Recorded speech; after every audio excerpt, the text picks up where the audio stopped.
Hello to all, स्वागत है आप सबका लेट्स एक्सप्लोर रेडिएशन चैनल पे। And today we will solve जो आरआरबी रेलवे रिक्रूटमेंट बोर्ड का 2019 का जो रेडियोग्राफर का क्वेश्चन पेपर है, आज हम वो सॉल्व करेंगे। ठीक है, जो भी पेपर के अंदर 80 क्वेश्चंस आए थे टेक्निकल के। ठीक है, 80 क्वेश्चंस थे टेक्निकल सब्जेक्ट्स के, प्रोफेशनल सब्जेक्ट के हमारे। वो 80 क्वेश्चंस आज हम सॉल्व करेंगे इस वीडियो में, जो कि आपके अपकमिंग एग्ज़ाम के लिए बहुत बेनिफिशियल रहेगा। एम्स रायपुर का क्वेश्चन पेपर मैं सॉल्व करवा चुकी हूँ चैनल पे, 3 पार्ट्स में वो अपलोडेड है। तो अगर किसी को भी वो भी सॉल्व करना हो as a previous year question paper, तो वो चैनल पे जाके वीडियो देख सकता है। आज की वीडियो में हम पूरा 2019 का रेडियोग्राफर का क्वेश्चन पेपर सॉल्व करेंगे। तो स्टार्ट करते हैं with question number 1। Which of the following is a biodegradable material? इनमें से कौन सा बायोडिग्रेडेबल मटेरियल है? पहला ऑप्शन है प्लास्टिक बैग, दूसरा ऑप्शन है वुड, तीसरा है एल्यूमिनियम, चौथा है न्यूक्लियर वेस्ट। तो क्या हो जाएगा आंसर इसका? इसका आंसर हो जाएगा वुड। बायोडिग्रेडेबल मटेरियल कौन से होते हैं जो कि which can be broken down by micro organisms? तो प्लास्टिक, एल्यूमिनियम और न्यूक्लियर वेस्ट तो नॉन बायोडिग्रेडेबल है, लेकिन जो वुड है वो ब्रोकन डाउन हो सकती है बाय माइक्रो ऑर्गेनिज्म्स। तो इसका आंसर क्या हो जाएगा? Option number B, that is wood. Next question पे चलते हैं। Mass into velocity is? Mass into velocity क्या होता है? पहला ऑप्शन है मोमेंटम, दूसरा है फोर्स, तीसरा है पोटेंशियल एनर्जी, चौथा है काइनेटिक एनर्जी। तो मास इनटू वेलोसिटी क्या हो जाएगा? Momentum. Momentum is defined as the mass multiply by velocity and momentum is a vector quantity. Next question पे चलते हैं। Question number 3, regarding ultrasound transducer. ठीक है, अल्ट्रासाउंड ट्रांसड्यूसर के रिगार्डिंग हमें बताना है कि कौन सा स्टेटमेंट अल्ट्रासाउंड ट्रांसड्यूसर के रिगार्डिंग है, कौन सा स्टेटमेंट है जो कि अल्ट्रासाउंड ट्रांसड्यूसर के रिगार्डिंग है, सही है। पहला ऑप्शन है B mode is not possible with phased array props, high frequency props have thin crystal, तीसरा है the piezoelectric property is a very important property of ultrasound, चौथा ऑप्शन बोल रहा है 4D props are not capable of real time imaging. तो क्या हो जाएगा इसका आंसर? बिल्कुल इसका आंसर हो जाएगा ऑप्शन नंबर सी, की जो पीजो इलेक्ट्रिक प्रॉपर्टी है वो बहुत ही इंपॉर्टेंट प्रॉपर्टी अल्ट्रासाउंड की। बिल्कुल, अल्ट्रासाउंड की अगर मैं प्रिंसिपल की बात करूँ तो इसका प्रिंसिपल क्या होता है? इसका प्रिंसिपल ही होता है piezo electric affect. Piezo electric affect. The piezoelectric effect allows crystalline ultrasound probes to generate and receive sound waves। और जो बी मोड होगा वो पॉसिबल होता है फेज्ड अरे प्रॉप्स के साथ। जो फेज्ड अरे प्रॉप्स होते हैं वो कब यूज़ होते हैं? कार्डियक इमेजिंग में।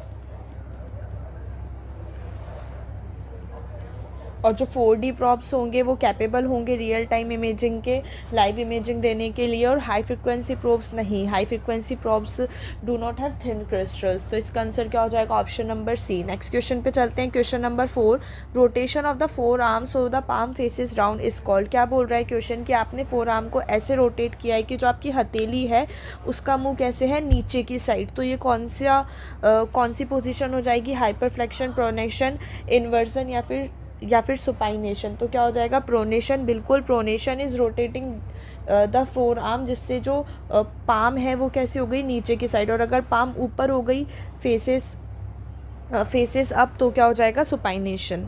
नेक्स्ट क्वेश्चन पे चलते हैं। Question number 5, what is the SI unit of electric field strength? Electric field strength की एसआई यूनिट क्या होगी? तो इलेक्ट्रिक फील्ड स्ट्रेंथ जो होता है उसको हम डिफाइन कैसे करेंगे? Force per unit charge. Force per unit charge. तो क्या हो जाता है? फोर्स क्या हो जाएगा? न्यूटन पर यूनिट चार्ज का मतलब क्या हो जाएगा? न्यूटन पर कूलॉम। तो इसका आंसर क्या होगा? Option number D, that is Newton पर कूलॉम। नेक्स्ट क्वेश्चन पे चलते हैं।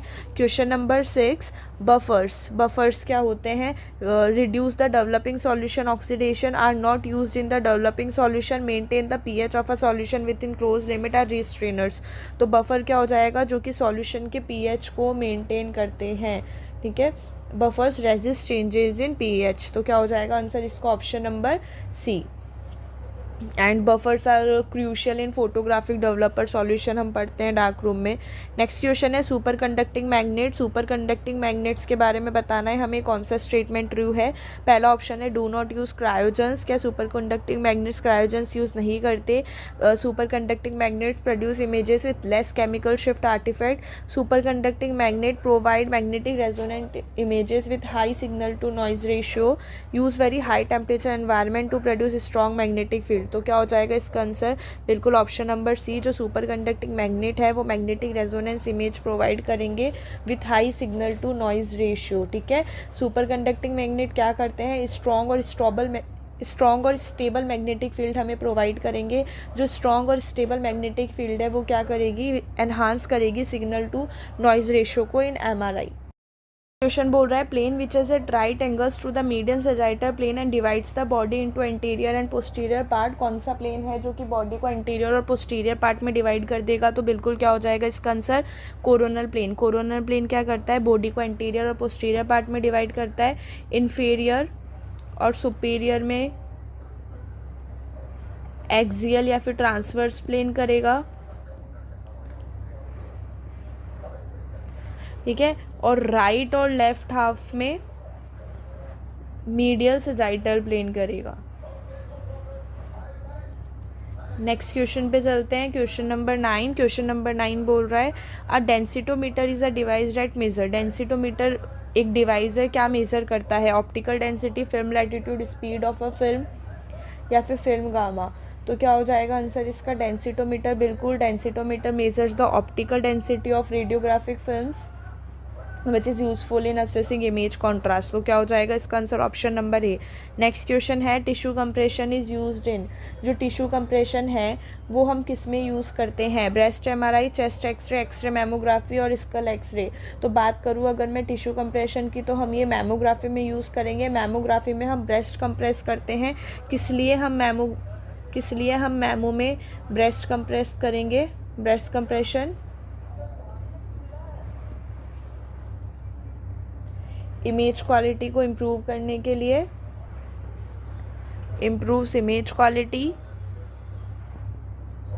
और ब्रेस्ट कंप्रेशन का और क्या बेनिफिट हो जाएगा, मैमोग्राफी में रेडिएशन डोज रिड्यूस कर देगा, reduction in radiation dose and spread the tissue for better visualisation. ठीक है, एंड स्प्रेड द टिश्यू। तो इसका आंसर क्या हो जाएगा, option number C, that is X-ray mammography. Next question पे चलते हैं, question number 11।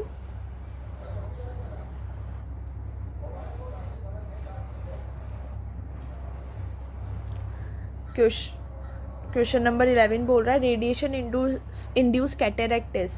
Radiation induce cataract कौन से टाइप का अफेक्ट है, कौन सा बायोलॉजिकल अफेक्ट ऑफ रेडिएशन है, non threshold effect, direct ionization effect, stochastic effect या फिर डेटरमिनिस्टिक अफेक्ट।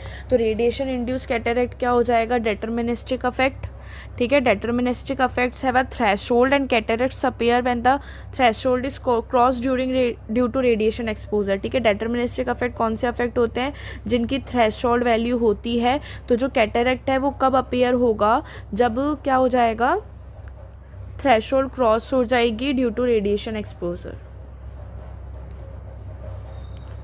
अच्छा, लास्ट ईयर एम्स CRE 2024 में क्वेश्चन आया था स्टोकास्टिक अफेक्ट कैसे होते हैं, तो उसका आंसर था non threshold and linear graph. ठीक है, इसका ग्राफ कैसा बनता है, लीनियर। नेक्स्ट क्वेश्चन पे चलते हैं, question number 12। What is the frictional force exerted by the fluids also called. ठीक है, उस फ्रिक्शनल फोर्स को हम क्या बोलते हैं जो कि फ्लूइड से एक्सर्ट होता है। What is the frictional force exerted by the fluids also called, क्या बोलेंगे, जो अगर फ्लूइड पे फ्रिक्शनल फोर्स हम लगा रहे हैं तो क्या हो जाएगा इसका आंसर, ड्रैग। ड्रैग वो रेजिस्टिव फोर्स है जो कि फ्लूइड एक्सर्ट करेगा against the motion of an object through them. Next question है introduction of catheter via nostrils to study small bowel is called. क्या बोल रहा है क्वेश्चन कि आपने कैथेटर इंट्रोड्यूस किया है बॉडी के अंदर नॉस्ट्रल्स के थ्रू। ठीक है, स्मॉल बॉवल की स्टडी करने के लिए, स्मॉल इंटेस्टाइन की स्टडी करने के लिए, तो आप इसको क्या बोलोगे, तो क्या बोल देंगे हम इसको एंट्रोक्लाइसिस ठीक है। स्मॉल बॉवल एनीमा एंट्रोक्लाइसिस दोनों ही इसका आंसर आ जाएगा। पेपर में बिल्कुल ऐसे ही क्वेश्चन दिया हो गया था, लेकिन अपन को पता है small bowel enema is also known as enteroclysis, तो इसका आंसर क्या हो जाएगा, option number B and C. तो जब हम कैथेटर इंट्रोड्यूस कर रहे हैं नॉस्ट्रिल्स के थ्रू, फिर क्या करते हैं, ये क्या है, GI gastro intestinal special investigation procedure है ये। इसके अंदर हम क्या करेंगे, कैथेटर को हमने इंसर्ट कर दिया through the nostrils, small intestine तक ले गए और हमने फिर क्या किया, कैथेटर के थ्रू इसमें barium sulphate contrast media insert करते गए और पूरी हमने स्मॉल इंटेस्टाइन की स्टडी कर ली। इस प्रोसीजर को हम एंट्रोक्लाइसिस या फिर स्मॉल बॉवल एनीमा बोल देंगे। नेक्स्ट क्वेश्चन है व्हाट इज़ WHO। तो बिल्कुल सबको पता है WHO क्या है, वर्ल्ड हेल्थ ऑर्गेनाइजेशन। ये एक स्पेशल एजेंसी है यूनाइटेड नेशन की जो कि इंटरनेशनल पब्लिक हेल्थ के लिए रिस्पॉन्सिबल है। नेक्स्ट क्वेश्चन है the developing solution is neutral acid removes unexposed silver halide converts invisible latent image into visible form. तो डेवलपिंग सॉल्यूशन कैसा होता है, देखो जो डेवलपिंग डार्क रूम की बात कर रहा है, रेडियोग्राफिक प्रोसेसिंग में developing, rinsing, fixing, washing, drawing, ये 5 स्टेप हम पढ़ते हैं। तो डेवलपिंग सॉल्यूशन क्या करता है, न्यूट्रल और एसिडिक नहीं होगा, क्योंकि डेवलपिंग सॉल्यूशन कैसा होता है, basic in nature, alkaline in nature, और जो फिक्सर हो जाएगा वो होता है कैसा, acidic in nature. Removes unexposed silver halide, तो जो अनएक्सपोज सिल्वर हैलाइड रिमूव करेगा ये प्रोसीजर हो जाता है फिक्सर का, ना कि डेवलपर का। Converts invisible latent image into visible form, बिल्कुल डेवलपर क्या करता है, एक्सपोज सिल्वर हैलाइड क्रिस्टल को, जो एक्सपोज सिल्वर हैलाइड क्रिस्टल है उसको मेटेलिक सिल्वर में कन्वर्ट करता है और विजिबल इमेज का फॉर्मेशन करेगा। नेक्स्ट क्वेश्चन पे चलते हैं, हाई फ्रिक्वेंसी एक्सरे जनरेटर। जो हाई फ्रिक्वेंसी एक्सरे जनरेटर है उसके रिगार्डिंग कौन सा ऑप्शन ट्रू है, पहला ऑप्शन है क्या high frequency X-ray generator large size transformer use करते हैं या फिर स्मॉल साइज ट्रांसफार्मर यूज़ करते हैं, क्या ये सूटेबल नहीं होते मोबाइल एक्सरे यूनिट के, या फिर provider low ripple voltage to X-ray tube.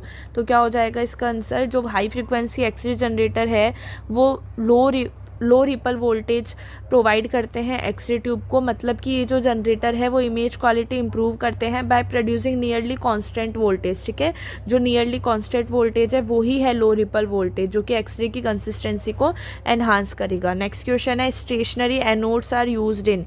Stationery anodes को हम कहाँ यूज़ कर रहे हैं, CT scan X-ray tube, fix unit X-ray tube, mobile X-ray tube, या फिर फ्लोरोस्कोपी यूनिट एक्सरे ट्यूब।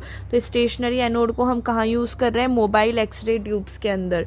ठीक है, स्टेशनरी एनोड जो है वो या तो मोबाइल एक्सरे ट्यूब में यूज़ होंगे या फिर डेंटल एक्सरे यूनिट्स में यूज़ होंगे, क्योंकि इन दोनों ही प्रोसीजर में हमें लो हीट की डिमांड होती है कंपेयर टू सिटी और फ्लोरोस्कोपी। नेक्स्ट क्वेश्चन है, all green plants and bacteria which can synthesise their food by photosynthesis come under the category of. जितने भी ग्रीन प्लांट और बैक्टीरिया है जो कि अपने फूड को सिंथेसाइज कर रहे हैं फोटोसिंथेसिस प्रोसीजर के थ्रू, वो कौन सी कैटेगरी में आ जाएंगे, डीकम्पोजर्स, इंटेकर, फूड गिवर्स, या फिर प्रोड्यूसर्स। तो क्या हो जाएगा आंसर इसका, बिल्कुल प्रोड्यूसर्स, जो कि अपना खाना खुद बना रहे हैं सनलाइट की मदद से, फोटोसिंथेसिस की मदद से। नेक्स्ट क्वेश्चन है, which one of the following device is use for radiation survey. तो रेडिएशन सर्वे के लिए हम कौन सा डिवाइस यूज़ कर लेते हैं, बिल्कुल गीगर मुलर काउंटर या फिर GM टाइप सर्वे मीटर। ये क्या है, एक एरिया मॉनिटरिंग डिवाइस है जो कि डिटेक्ट और मेज़र कर लेगी आयनाइजिंग रेडिएशन के एनवायरनमेंट में कितनी है। नेक्स्ट क्वेश्चन है, question number 20, which modality is more sensitive in the detection of lecular infection and also helps in the triage of patient from thrombolysis। क्या पूछ रहा है क्वेश्चन कि भाई कौन सी इमेजिंग मॉडलिटी है जो कि लेक्यूलर इन्फेक्शन को डिटेक्ट करने में सबसे ज़्यादा सेंसिटिव रहेगी। ठीक है, तो क्या हो जाएगा इसका आंसर, MRI। क्या हो जाएगा, MRI। और अगर MRI के अंदर भी मैं बात करूँ कौन सा सीक्वेंस, तो डिफ्यूजन वेटेड इमेजिंग सीक्वेंस जो है वो सबसे ज़्यादा सेंसिटिव होगा एक्यूट लेक्यूलर इन्फेक्शन को डिटेक्ट करने में।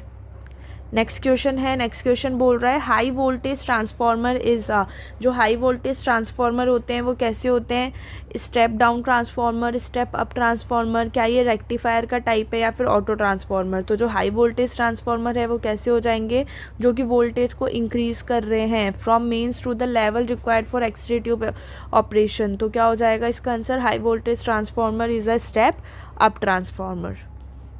नेक्स्ट क्वेश्चन है, क्वेश्चन नंबर 22। क्वेश्चन नंबर 22 पूछ रहा है, the small glands found on top of each kidney are known as. वो स्मॉल ग्लैंड्स जो कि हर किडनी के टॉप में पाई जाती है उसको हम क्या बोलते हैं, तो कौन सी हो जाएगी, एड्रीनल ग्लैंड। जो एड्रीनल ग्लैंड्स है वो हर किडनी के ऊपर ऐसे यहाँ पाई जाती है, ये क्या हो जाती है, adrenal gland which is embedded in a renal flat. जो ठीक है, एम्बेडेड का मतलब क्या हो जाएगा, जो एम्बेडेड का मतलब क्या हो जाएगा, जो कि रीनल फैट होता है उसके अंदर क्या होती है, ढसी हुई होती है adrenal gland on the top of each kidney. Next question है question number 23, third generation CT scanner use. Third generation CT scanner क्या 30 डिटेक्टर यूज़ कर रही थी, translate rotate mode scan use कर रही थी, फैन एक्सरे बीम यूज़ कर रही थी, या फिर सॉलिड स्टेट डिटेक्टर। तो क्या हो जाएगा आंसर इसका कि भाई जो थर्ड जनरेशन सिटी स्कैनर है वो 30 तो नहीं, अप टू 750 मतलब मोर देन 800 डिटेक्टर्स यूज़ कर रही थी। और क्या कर रही थी, रोटेट मोड स्कैन था उसका, ठीक है, और बिल्कुल फैन एक्सरे बीम यूज़ कर रही थी, फैन ना कि सॉलिड स्टेट डिटेक्टर अब यूज़ होने लगे हैं, पहले जिनोन फील्ड यूज़ होते थे। तो क्या हो जाएगा इसका answer, third generation CT scanner use fan X-ray beam. एक और पॉइंट जो कि हमें regarding third generation CT scanner याद रहना चाहिए, रिंग आर्टिफैक्ट्स जो हैं वो भी कब आते हैं, रिंग आर्टिफैक्ट्स भी जो थे वो थर्ड जनरेशन सिटी स्कैनर में आए थे due to miscalibration of detector. Next question है question number 24, a filament transformer is. जो फिलामेंट ट्रांसफार्मर है वो कौन से टाइप का ट्रांसफार्मर है, power transformer, step up transformer, step down, या फिर ऑटो ट्रांसफार्मर। अगर मैं बात करूँ फिलामेंट ट्रांसफार्मर की तो ये एक स्टेप डाउन ट्रांसफार्मर है। ये क्या कर रहा है, वोल्टेज को रिड्यूस कर रहा है to heat the filament typically 10 to 12 volt for, ठीक है, for thermionic emission in the X ray tube. तो क्या हो जाएगा इसका answer, that is option number D, step down transformer. Next question पे चलते हैं question number 25, collection of nerve cell bodies found outside the CNS are known as. ठीक है, नर्व सेल बॉडी का कलेक्शन जो कि आपको सेंट्रल नर्वस सिस्टम के बाहर मिल रहा है उसको हम क्या बोलते हैं। पहला ऑप्शन है माइक्रोग्लिया, दूसरा है ऑलिगोडेंड्रोग्लिया, तीसरा है एस्ट्रोसाइट्स या फिर गैंग्लिया। तो जो नर्व सेल्स का कनेक्शन है जो कि हमें CNS के बाहर मिल रहा है उसे हम क्या बोलते हैं, गैंग्लिया। गैंग्लिया क्या हो जाता है, cluster of neuronal cell bodies जो कि लोकेटेड होगा outside the central nervous system. Next question है bones of the wrist are called. जो रिस्ट की बोन्स है उसको हम क्या बोलते हैं, कलाई की हड्डियों को हम क्या बोलेंगे, तो क्या बोलते हैं, bones of wrist are called carpals. ठीक है, 8 कार्पल बोन्स होती है जो कि प्रॉक्सिमल और डिस्टली रो में, प्रॉक्सिमल और डिस्टल रो में अरेंज होती है। और कौन कौन सी हो जाएगी ये, SLTP/TTCH। ठीक है, ऐसे इसको याद करते हैं, प्रॉक्सिमल और distal row, scaphoid, lunate, triquetrum, pisiform, trapezium, trapezoid, capitate, hamate. ठीक है, टार्सल्स कितनी हो जाती है, 7, metacarpals 5 and phalanges 14। Next question पे चलते हैं question number 27, which does not come under ALARA principle. ठीक है, जो अलारा प्रिंसिपल है that is as low as reasonably achievable which comes under the principle of optimisation. तो क्वेश्चन बोल रहा है इनमें से कौन सा पॉइंट है जो कि अलारा प्रिंसिपल के अंडर नहीं आता। पहला ऑप्शन क्या है, using grid for all cases, दूसरा है यूजिंग ऑर्गन शील्ड, तीसरा है यूजिंग ऑप्टिमम एक्सपोजर फैक्टर, और चौथा है यूजिंग स्मॉल फील्ड साइजेस। तो क्या हो जाएगा इसका आंसर, कौन सा पॉइंट है जो कि अलारा प्रिंसिपल के अंडर नहीं आता। तो पहला ऑप्शन है using grid for all cases. देखो अलारा प्रिंसिपल का पर्पस क्या था कि जो डोज है वो कम से कम लगे, और ग्रिड क्या कर रहा है, पेशेंट डोज को बढ़ा रहा है। ग्रिड क्या कर रहा है, पेशेंट डोज को इंक्रीज़ कर रहा है। तो बिल्कुल ये नहीं आएगा, ठीक है, ये अलारा के अंडर में नहीं आएगा। ठीक है, क्योंकि ये पेशेंट डोज को बढ़ा रहा है, और जो अलारा है उसका पर्पस क्या है कि उसे डोज मिनिमाइज़ करनी। ऑर्गन शील्ड बिल्कुल, ऑप्टिमम एक्सपोजर फैक्टर बिल्कुल, और स्मॉल फील्ड साइज, ये तीनों ही क्या करेंगे, डोज को लिमिट करेंगे, डोज को कम करेंगे। तो इसका आंसर क्या हो जाएगा, option number A. Next question पे चलते हैं, क्वेश्चन नंबर 28, ब्रेनस्टर्म रेडिएशन। जो ब्रेनस्टर्म रेडिएशन है वो क्या करेगी, क्या एक्सरे स्पेक्ट्रम प्रोड्यूस करेगी, ये कुछ नहीं है, बस एक ट्यूब करंट है। Monoenergetic X ray photon produce करेगी, is nothing but the thermionic emission. तो ब्रेनस्टर्म रेडिएशन क्या है, बिल्कुल ब्रेनस्टर्म रेडिएशन क्या करेगी, प्रोड्यूसेस एक्सरे स्पेक्ट्रम। ब्रेनस्टर्म रेडिएशन कौन सी रेडिएशन रहती है, ब्रेकिंग रेडिएशन। ये एक प्राइमरी सोर्स है एक्सरे का जो कि हम डायग्नोस्टिक इमेजिंग में यूज़ करेंगे, और ये कंटिन्यूस एक्सरे स्पेक्ट्रम प्रोड्यूस करेगी, और हेट्रोजेनस एक्सरे फोटोन्स होते हैं इसमें। नेक्स्ट क्वेश्चन है in domestic water sewage which of the following things is not a part of dissolve materials. क्या पूछ रहा है क्वेश्चन, डोमेस्टिक वाटर सीवेज में इनमें से कौन सा पार्टिकल है जो कि डिजॉल्व मटेरियल का पार्ट नहीं है। तो क्या हो जाएगा answer, calcium nitrate, phosphate, cent. तो कैल्शियम नाइट्रेट, फॉस्फेट तीनों ही डोमेस्टिक वाटर सीवेज में डिजॉल्व मटेरियल का पार्ट है, लेकिन जो सेंट है वो एक सस्पेंडेड सॉलिड फॉर्म में होती है, ये कोई डिजॉल्व सब्सटेंस नहीं है।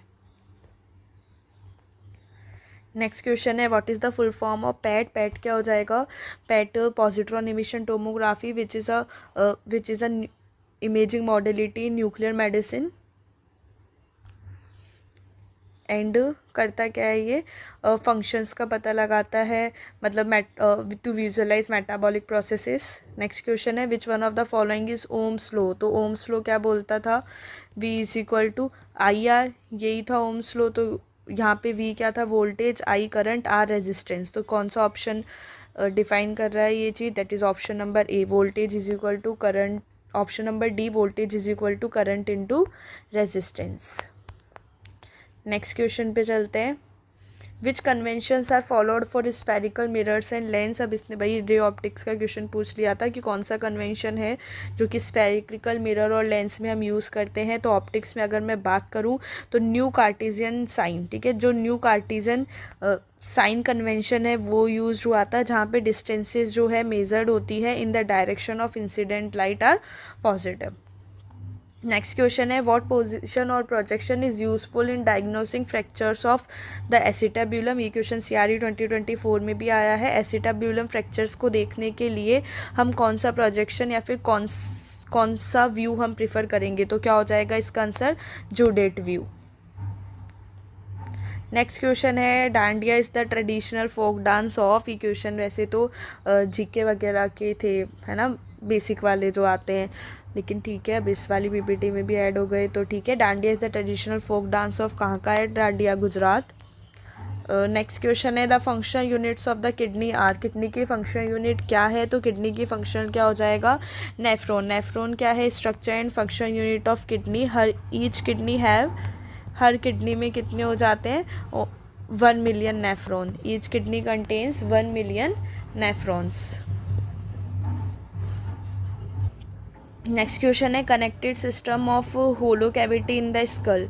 क्या पूछ रहा है question, connected system of hollow cavity. अगर मैं बात करूँ hollow cavity in the skull, तो जो होलो कैविटी हो जाएगी स्कल में वो कौन सी हो जाती है, साइनसेस, ठीक है। Sinuses are air filled cavity within the bones of the school.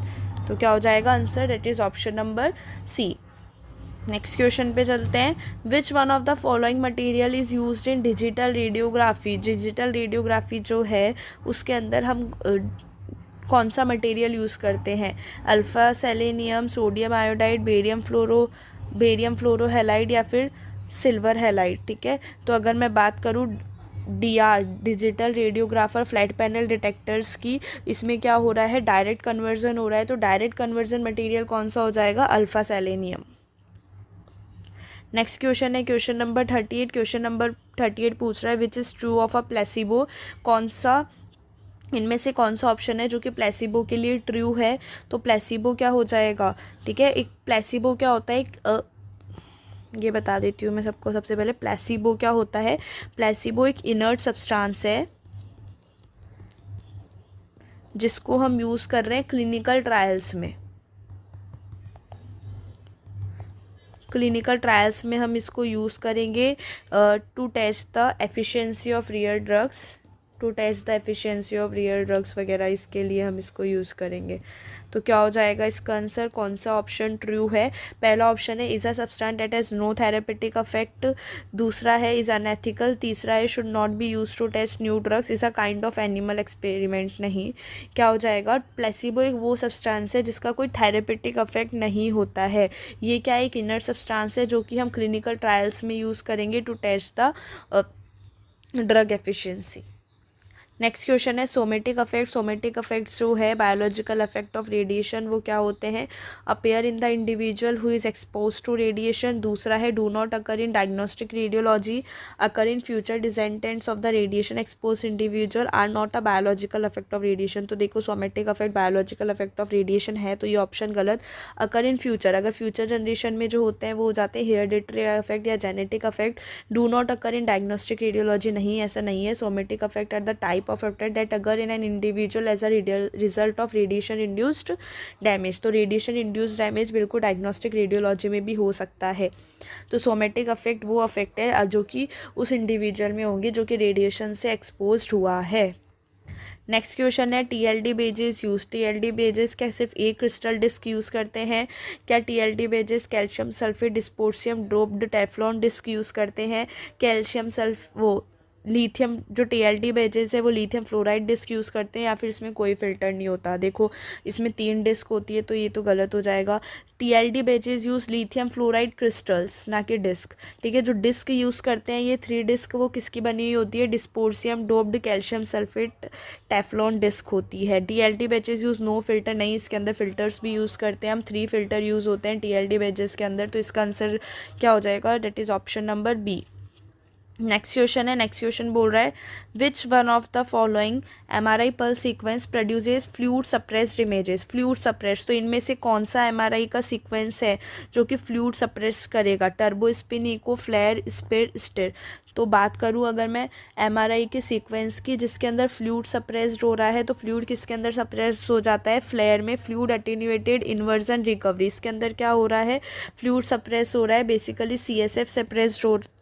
CSF क्या है? सीएसएफ भी फ्लूइड ही है, तो ये क्या करता है? अगर मैं ब्रेन इमेजिंग में इसकी बात करूँ तो बेसिकली क्या करेगा? ये सीएसएफ सिग्नल को सप्रेस कर देगा, जो कि यूज़फुल होता है ब्रेन इमेजिंग में for detecting lesion near ventricles. तो इसका आंसर क्या हो जाएगा? Option number B. FLAIR sequence के अंदर जो फ्लूइड है वो फ्लूइड सप्रेस इमेजेस हमें प्रोवाइड होगी। नेक्स्ट क्वेश्चन है the relative humidity of a dark room should be maintain at around. क्या पूछ रहा है क्वेश्चन की जो डार्क रूम की रिलेटिव ह्यूमिडिटी है वो कितनी मेंटेन रहनी चाहिए? तो क्या हो जाएगा इसका आंसर? 60 to 80% जो होती है वो एसेंशियल होती है डार्क रूम में to prevent film static drying artefacts and chemical evaporation.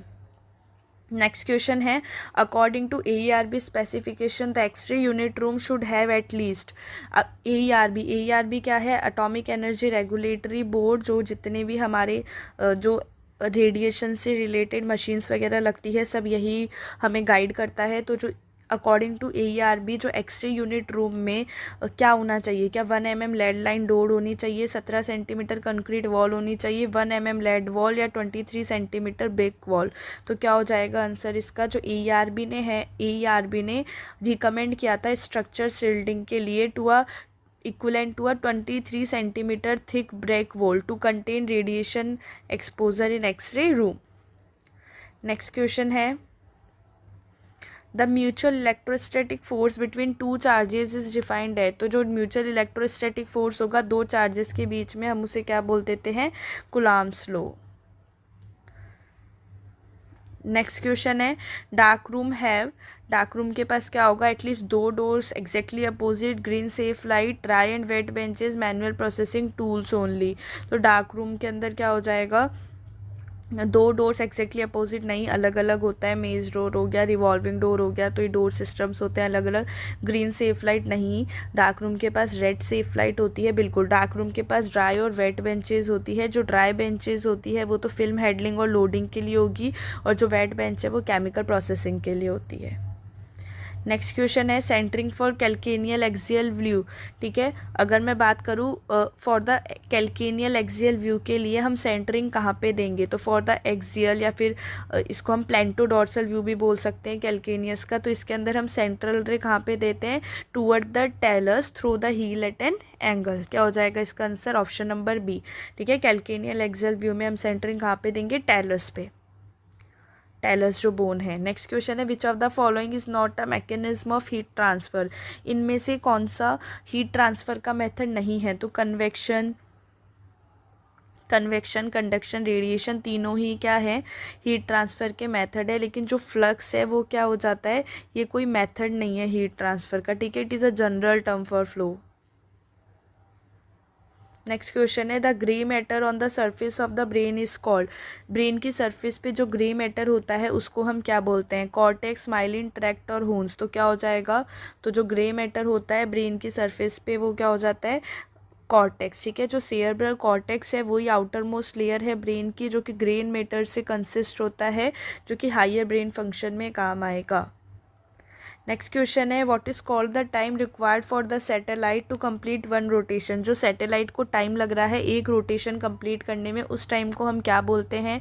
Period of revolution, period of force, period of motion या पीरियड ऑफ मोमेंटम? तो बिल्कुल पीरियड ऑफ रिवॉल्यूशन बोलते हैं। Period of revolution is the time taken for the satellite to complete one full orbit और one full rotation around the body. ठीक है, around the body में मतलब जिसके भी वो अराउंड पूरा रोटेशन कंप्लीट कर रहा है। नेक्स्ट क्वेश्चन है in mammography the automatic exposure control detectors are positioned.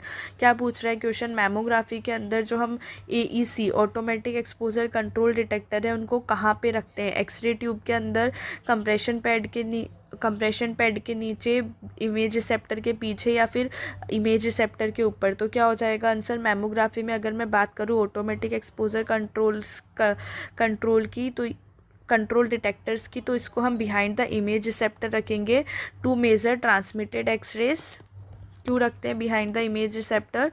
To measure transmitted X-rays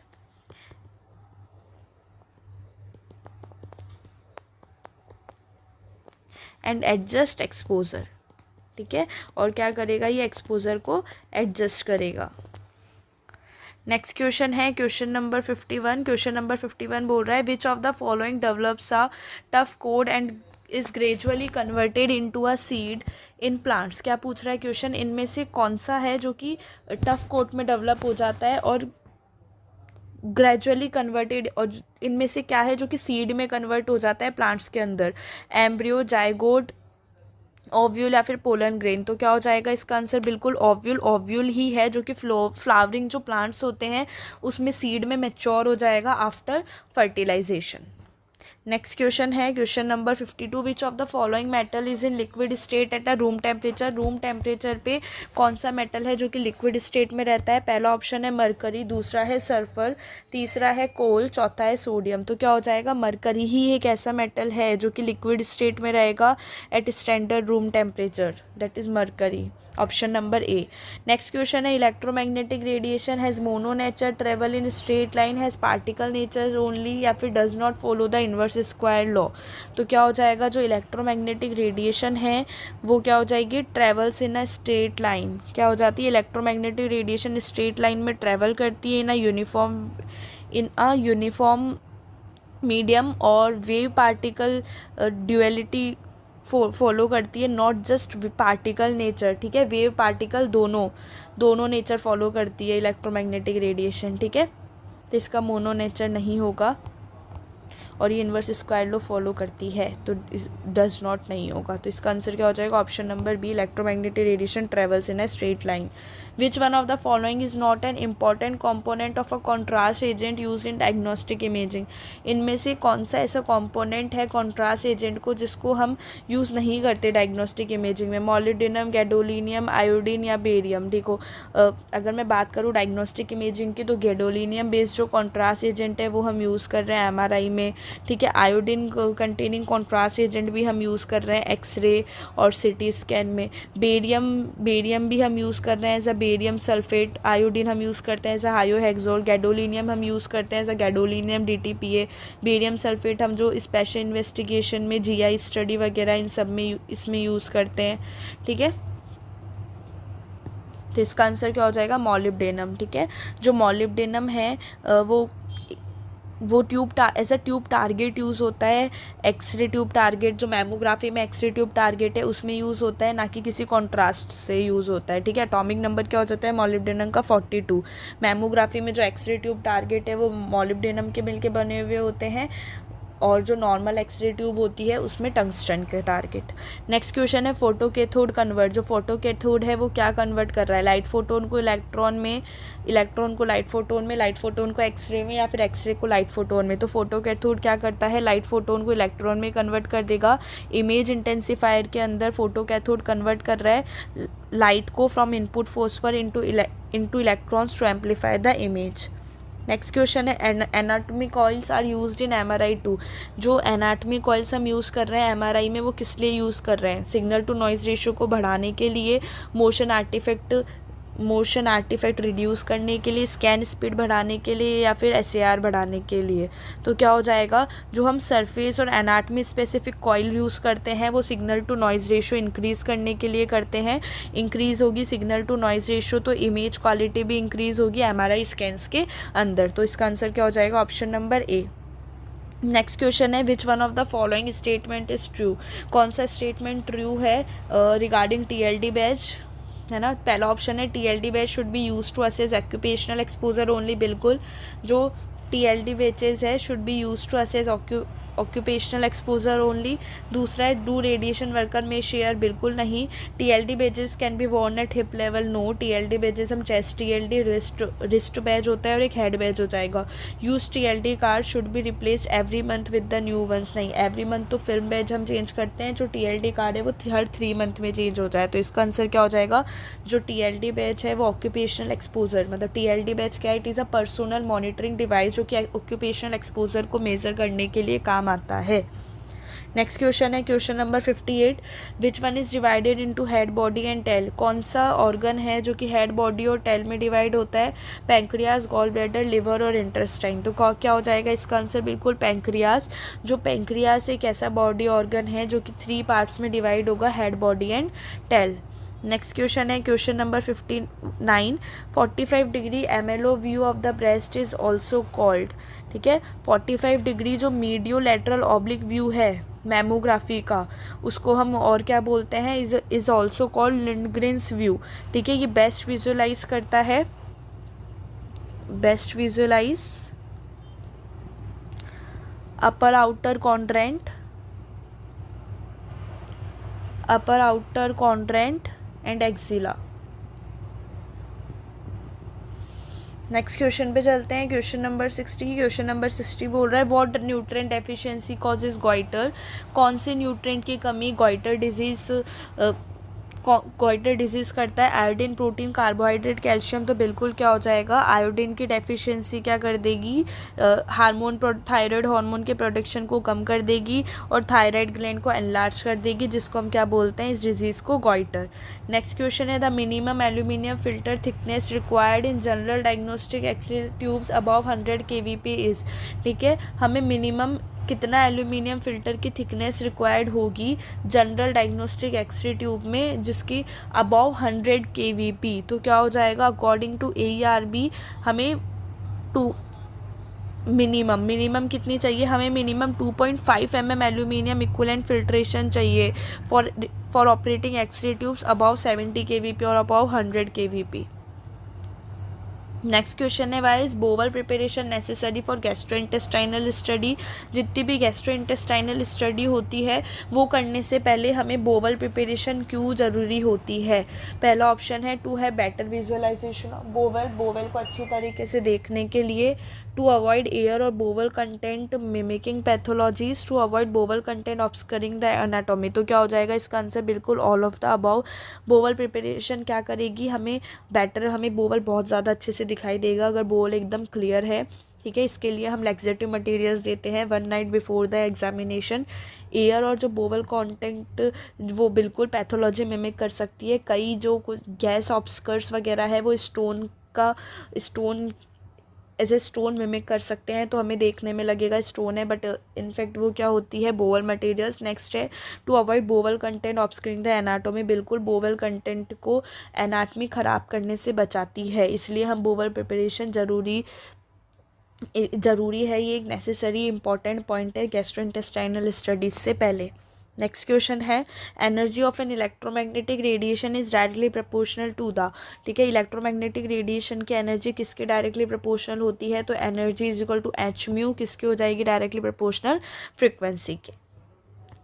next question है ग्रिड्स आर यूज टू, जो हम ग्रिड्स यूज़ कर रहे हैं वो किस लिए यूज़ करते हैं, प्राइमरी एक्सरे बीम को कॉलीमेट करने के लिए, फोकस करने के लिए, स्कैटर रेडिएशन रिमूव करने के लिए, या फिर पेशेंट रेडिएशन डोज रिड्यूस करने के लिए। तो देखो पेशेंट रेडिएशन डोज तो ग्रिड क्या है, बढ़ा रहा है, स्कैटर रेडिएशन रिमूव कर रहा है, ठीक है। Grids are use to remove scatter radiation and increase the patient radiation dose.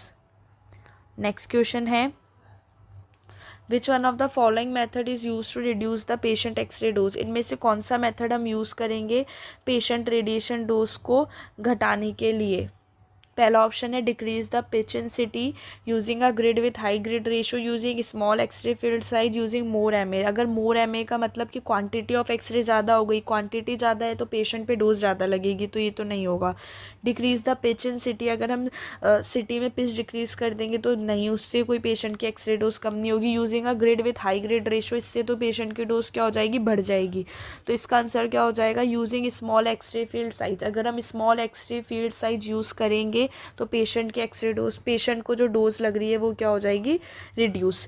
TLD badge should be worn, TLD badge को हम कहाँ पहनेंगे, लेड एप्रॉन के अंदर, without the cassette, at hip level above the lead apron, ठीक है। Hip level पे कोई नहीं पहना जाता। टीएलडी चेस्ट और रिस्ट बैच होता है head chest wrist, below the lead apron या फिर अबाउ द लेड एप्रॉन। तो क्या हो जाएगा इसका आंसर, बिल्कुल बिलो द लेड एप्रॉन हम पहनेंगे, ठीक है। अबाउ द लेड एप्रॉन में तो क्या होगा भाई, कुछ रेडिएशन तो लेड एप्रॉन ही एटेन्यूएट कर देगा, तो हम टीएलडी बैच को कहाँ पे पहनेंगे, बिलो द लेड एप्रॉन, कि भाई लेड एप्रॉन पहनने के बाद भी हमारी बॉडी पे कितनी रेडिएशन लग रही है। विदाउट द कैसेट तो पॉसिबल ही नहीं है, जो टीएलडी की कैसेट है वही तो मेन होती है बैच के अंदर। तो क्या हो जाएगा इसका answer, TLD badge should be worn below the lead apron. Next question है which of the following is a contraindication to performing a small bowel follow through study, ठीक है। अगर हम small bowel follow through study कर रहे हैं तो उस केस के अंदर इनमें से कौन सा कॉन्ट्रा इंडिकेशन हो जाएगा, ठीक है। इस कौन सा कॉन्ट्रा इंडिकेशन है, मतलब कि अगर ऐसा होगा तो हम small bowel follow through study prefer नहीं करेंगे।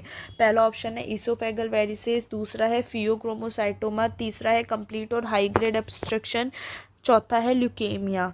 तो क्या हो जाएगा इसका आंसर, कंप्लीट और हाई ग्रेड ऑब्स्ट्रक्शन। अगर कहीं भी ऑब्स्ट्रक्शन है हमारे जीआई में तो हम कोई भी जीआई स्टडी प्रेफर नहीं करेंगे। तो इसका आंसर क्या हो जाएगा, option number C. Next question पे चलते हैं,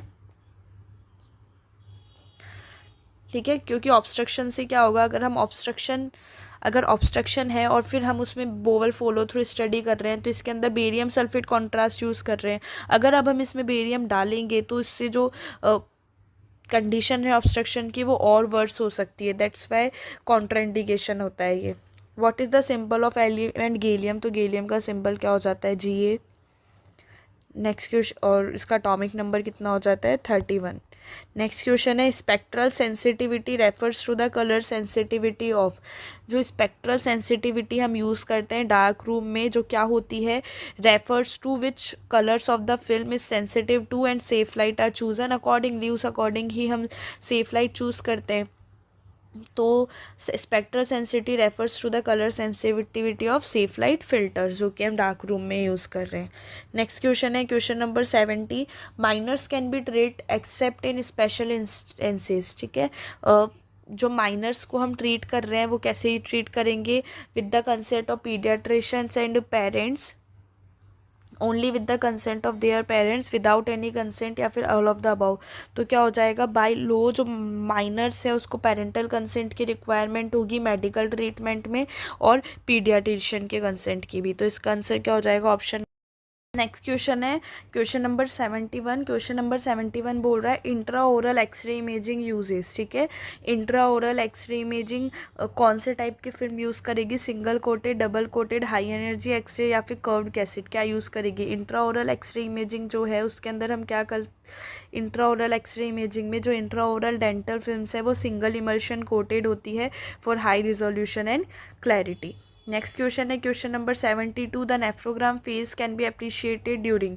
जो नेफ्रोग्राम फेज है वो हम कैन बी अप्रिशिएटेड ड्यूरिंग मतलब 10 से 40 सेकंड के अंदर ले लेंगे, 5 से 10 मिनट के अंदर, 5 से 10 सेकंड या 1 से 2 मिनट। तो जो नेफ्रोग्राम फेज़ है वो एक अर्ली कॉन्ट्रास्ट एनहांस फेज है, जो कि हम जैसे ही हम इंट्रावेनसली कॉन्ट्रास्ट एडमिनिस्ट्रेट करेंगे उससे 5 से 10 सेकंड के अंदर ही हम नेफ्रोग्राम फेज़ या फिर जो ये इमेज है वो ले लेंगे। नेक्स्ट क्वेश्चन है question number 73, which one of the following acts was enacted with the intent to prohibit prenatal diagnostic technique for determination of sex of the fetus। ठीक है, जो हम फीटस के सेक्स का पता लगा रहे थे जिसमें क्या हो रहा था कि भाई गर्ल अगर फीटस है तो हम उसको डिस्ट्रॉय करते जा रहे थे। तो इसके लिए जो एक्ट आया था वो कौन सा एक्ट था? PCPNDT act. PCPNDT एक्ट का पूरा नाम क्या था? Preconception and prenatal diagnostic techniques act, जिसका एम क्या था? To stop female foeticide via prenatal sex detection. Next question है which view shows the coronoid process free of superimposition. कौन सा व्यू है जो कि जिसके अंदर हमें कोरोनाइड प्रोसेस बिना किसी सुपर इम्पोजिशन के दिखाई देगा? तो कौन से व्यू के अंदर ऐसा होगा? The AP medial rotation. ठीक है, जो AP elbow with medial rotation हम करेंगे इंटरनल ऑब्लिक, तो उसमें हमें कोरोनाइड प्रोसेस कैसा दिखाई देगा? Free of superimposition. Next question है how many layers of tissue surround each kidney. कितने टिश्यू की कितनी लेयर्स जो हैं जो कि किडनी को सराउंड करेगी, तो कितनी लेयर्स ऑफ टिश्यू होती है? 3 लेयर्स। ठीक है, 3 लेयर्स होगी। The kidney is surrounded by 3 layers, renal capsule, fat and renal fascia. तो इसका आंसर क्या हो जाएगा? Option number D. Next question है question number 76, a TLD card essentially consist of. TLD card में कितनी एसिड्स प्रेजेंट होती है? तो हमने देखा था पहले वाले क्वेश्चन में भी 3 TLD डिस्क प्रेजेंट होती है। कितनी TLD डिस्क प्रेजेंट है? 3 TLD डिस्क है, विच इज़ ठीक है। TLD कार्ड जो होते हैं वो जो इंडिया में यूज़ होते हैं वो typically consist of 3 TLD disc.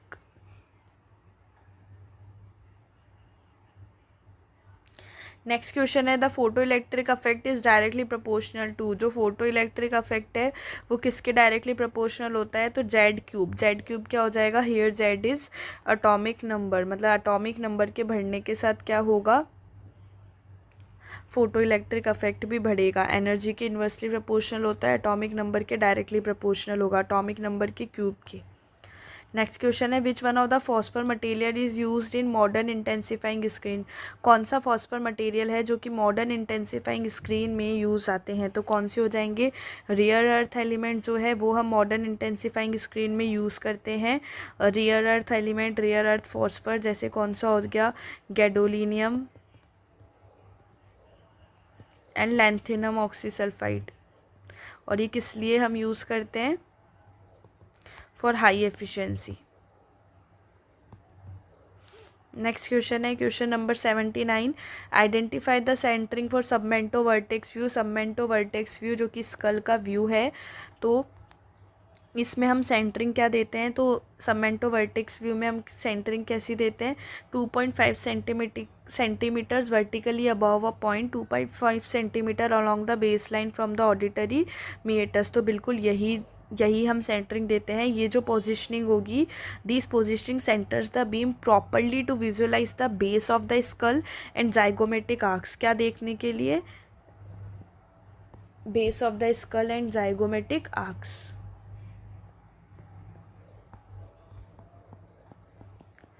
Base of skull and zygomatic arcs. Next question है question number 80, half life of technetium 99 is. तो टेक्नीशियम 99 की हाफ लाइफ कितनी होती है? That is 6 hours. ठीक है, तो ये लास्ट क्वेश्चन था। हम पूरे 80 क्वेश्चंस इस वीडियो में सॉल्व कर चुके हैं। ये पूरे वही 80 क्वेश्चंस हैं जो कि 2019 का जो RRB का रेडियोग्राफर का एग्ज़ाम हुआ था उसमें आया था। आई होप कि आपने अच्छे से पेपर सॉल्व किया मेरे साथ। अगर आपको किसी भी तरीके का डाउट है तो आप मुझे कमेंट सेक्शन में बता सकते हैं। नेक्स्ट हम नेक्स्ट हम देखेंगे कौन सा पेपर सॉल्व करेंगे। वी विल ट्राई कि नेक्स्ट हम जो क्वेश्चन पेपर सॉल्व करेंगे वो AIMS-CRE 2024 का ही कर लेंगे। और आप मुझे सजेस्ट भी कर सकते हो कमेंट सेक्शन में कि आप कौन सा प्रीवियस ईयर पेपर चाहते हो। And thank you, keep watching and please like and subscribe the channel. Okay, thank you so much.